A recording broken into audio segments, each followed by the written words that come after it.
Good evening guys. So makikita natin ang isang lugar na ang gaganda guys paggabi.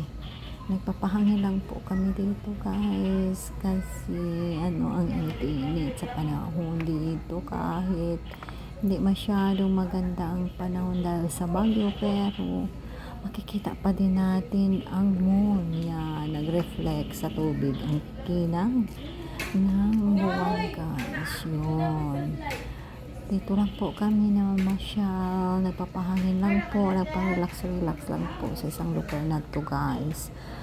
Yan guys, sugi na guys, natabunan po ang moon ng ulap kasi hindi masyadong maganda ang panahon, pero kumikinang pa din ang buwan. So ito po guys, ang lugar na to, isang resto park po ito ng Taganaan, Surigao del Norte guys. Malapit lang po dito sa amin, so madali lang po kami makapunta dito pag gustihin namin guys. Ayan, ang tubig guys, ang linaw naman, at makikita din natin ang kanilang hanging bridge. Ayan, okay, pero wala ang ilaw sa ngayon guys, so pwede naman din tayong magpunta doon, pero hindi masyadong maganda kasi wala pang mga ilaw. Ayan,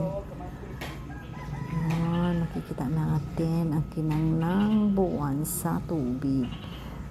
Ang gandang tingnan guys. So yan lang po sa ngayon guys, ang update sa nilalakbayan po namin. Naggalagala lang po dito guys sa isang lugar para guys, ma-relax.